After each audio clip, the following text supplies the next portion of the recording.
Yes, no, may amon nga policy no sa Land Transportation Office that ang mga impounded motor vehicles nga wala na lukat kag wala na settle sang mga tag-ana ay pwede namon ma-auction no after 6 months. Opo. So last year no may natigayon nga pag-auction sa mga na-impound nga mga motor vehicles kat mga nagtaliwan pa nga mga tinuig.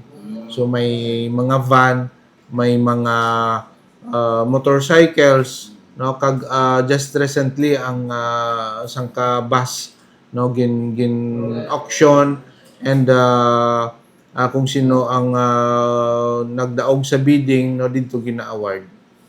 Okay. So bukod yung maliit makanang basis kalila sir kung nagtaliwan nga tayo pag kanong pamanhay na episode ito mo karitay karang auction karang ginapatigan ninyo sir sa LTO. Yes. Actually last year no may first time no nga gin-auction ang amon nga mga impounded motor vehicles and this year kat mga motor vehicles nga wa na lukat from July 2025 and paubos hay doyon ang amon nga ipaga-auction. But before that, nagapadala kami sa mga sulat sa mga concerned nga mga motor vehicle owners agud nga ma-settle nanda kag malukat do mga impounded motor vehicles and nagapatigayon man it assessment ang aton nga commission on audit no hay sanda ang naga-determine kung pila ang minimum auction price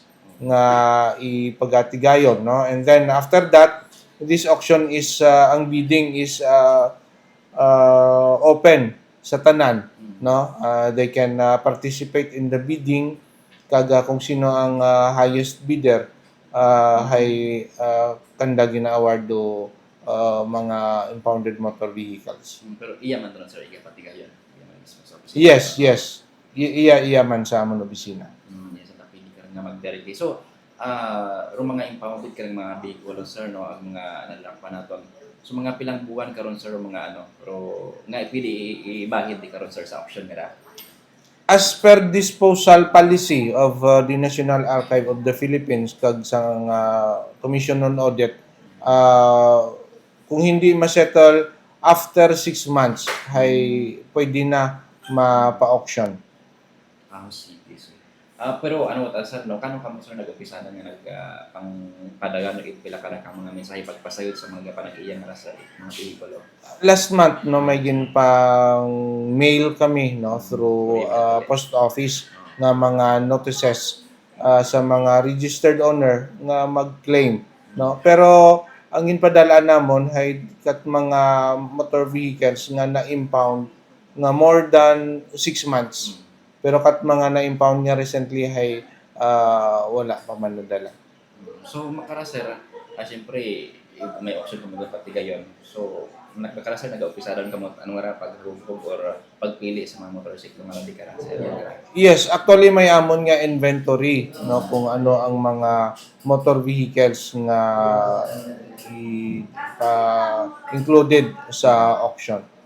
This is beyond our control nga hindi namon wala man namon gin-expect no nga na-repair na may hardware malfunction no particularly sa amon nga modem gin-fix sang PLDT last Friday no and unfortunately kahapon na nasamad uman. So we already made request and hopefully by tomorrow ma-fix man nila. Sige, kasambitan ka tag-iya sir. So mga motor vehicle owners nga wala na claim no common gina-encourage ko gid no nga i-settle ninyo ang inyong violation otherwise ang inyong mga motor vehicles ay ma-include sa pagatigayon no namon nga auction kag so syempre ang priority namon nga maka-claim hay syempre ang mga registered owner.